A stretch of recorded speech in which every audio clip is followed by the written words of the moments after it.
So Norman, this is my dog Norman. Good boy. He showed up in our life last May, I want to say. He was May, June, July. Yeah, that's about right. He was like, maybe it was April. He was 18 months old. I remember that much.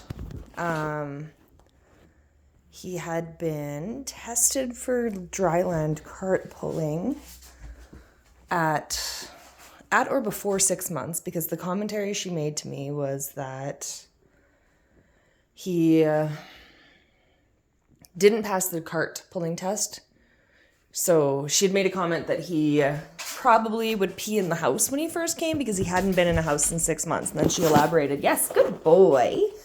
Elaborated saying that the reason he was left in the horse barn in a crate most of his time was because he didn't pull a cart before 6 months. So going back to that, his bones pop now. He has, I'm hoping it's just like ligament crepitus, but we've started a saving plan for Norm because pulling carts at that age probably affected his bone growth.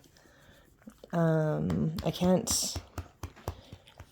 gone to the vet for like his regular checkups. I do need to go to a vet and see if there's, any pain issues for him, because this guy has the most profound separation anxiety I've ever dealt with.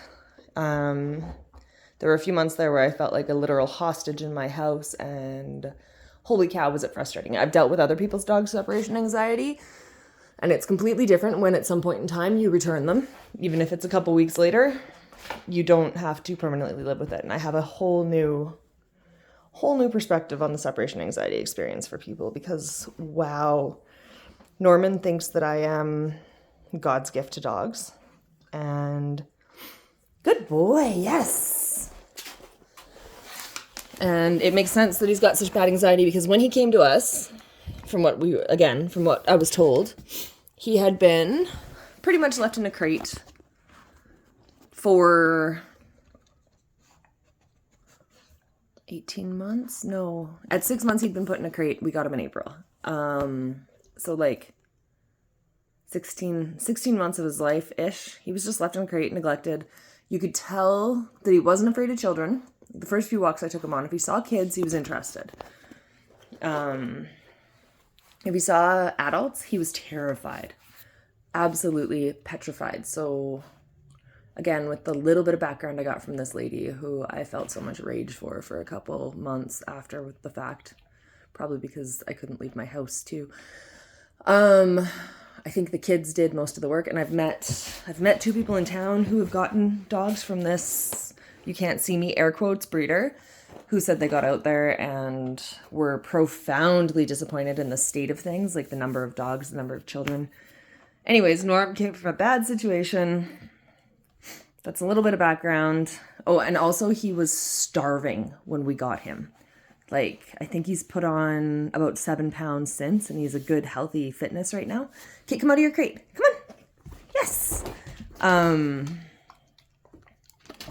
But it was interesting because he was so obviously hungry, but he had, good boy, such anxiety about the crate that he wouldn't eat when I put him in it. He would go in, the drool would start immediately, and he would not take food. Even if I sat right beside him, even if I hand fed him, he was so petrified of the crate from being trapped in it for so long. I also know that she was quite proud that she used shock collars and didn't do any treat training with them, with like the dogs on her property, which for me, that's just not the appropriate way to train. But, so Norm, so we work on the regular on his crate time. The other day, I've been able to leave him with more grace and ease over the past few months. But the other day, come out. I went out and I had left a contact lens package in my kitchen sink or bathroom sink.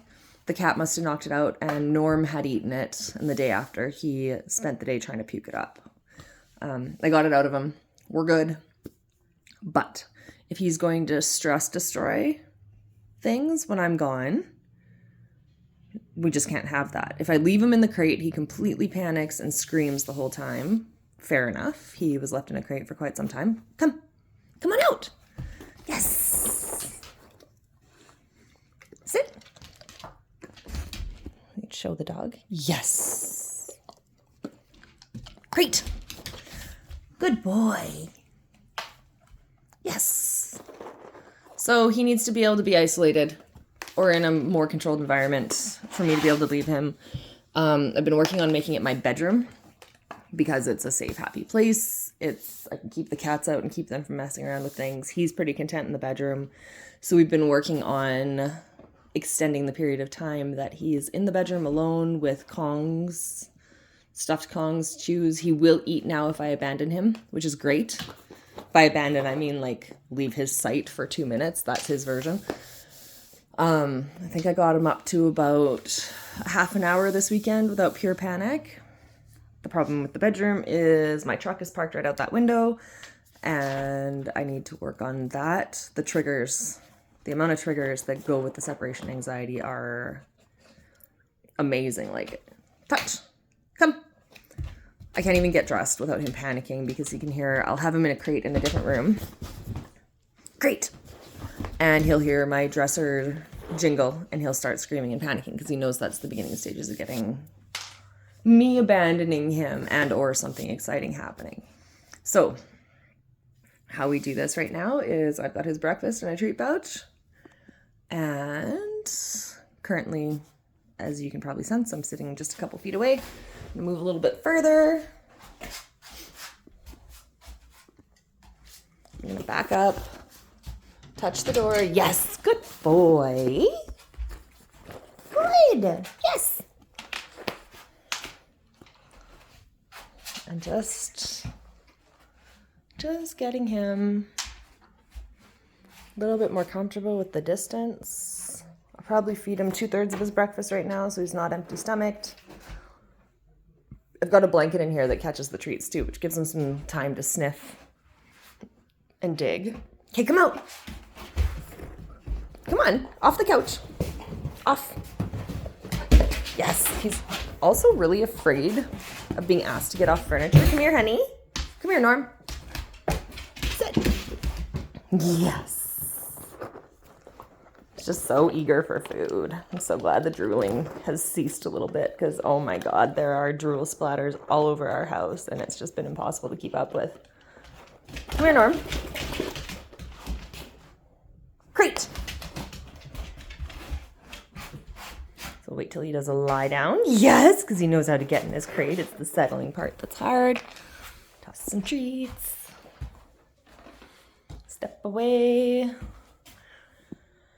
And separation anxiety is a beast of its own. I have no idea how long I need to do this work to get him settled.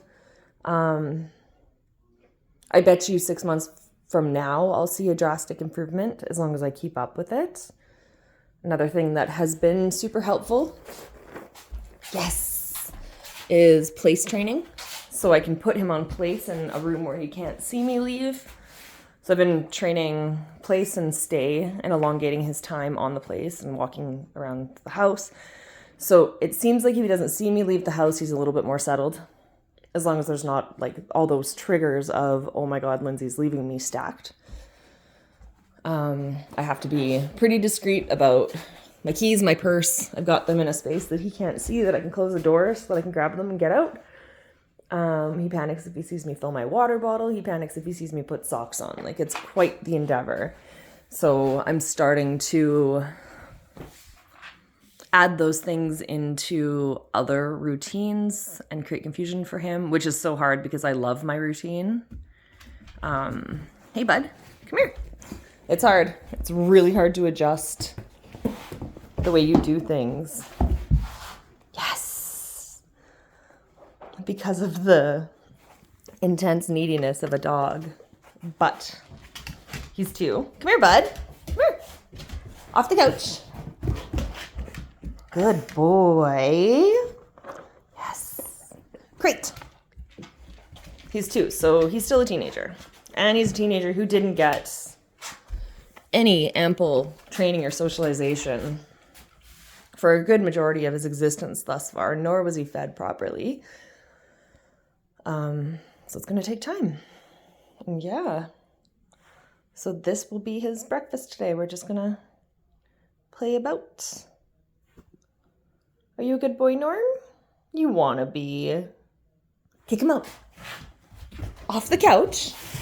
Yes! Should we play this game? On the couch. Come here, Norm. Up. Good boy. Off. Yes! Good boy. Crate. You got this. Off the couch. Come on. Good.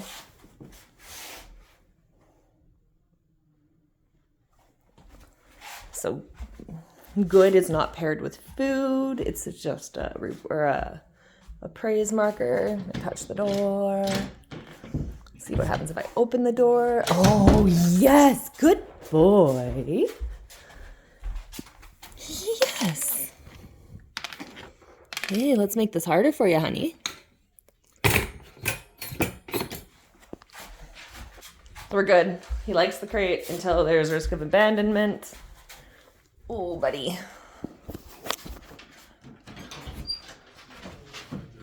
Walk out quickly. Walk back in. Yes, good boy.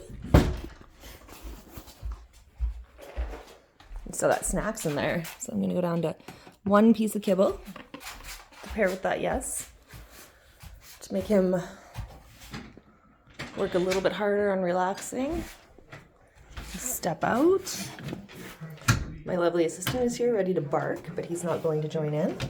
Yes! And repeat. I'm going to do this probably for the next 20 minutes, extending my time on the other side of the door. So first I'll count it to 5, then 7, then 10. If I hear him barking or whining, I'm not going to come back in. I'm going to wait until it stops, and then the second it stops, I'm coming back into the bedroom and marking and rewarding his being here. Like a boy. And then in a few hours, I'm going to work on him waiting to exit the crate. With the door open, like as I'm opening the door, he'll lunge out, especially after a moment of anxiety. So yeah, this is a task and a half, but he's a beaut. Turns out I love my spaniels. I thought I was a border collie girl. Yes! But I want this crate to be the happiest place ever so that he's not losing his mind every time I try to go outside.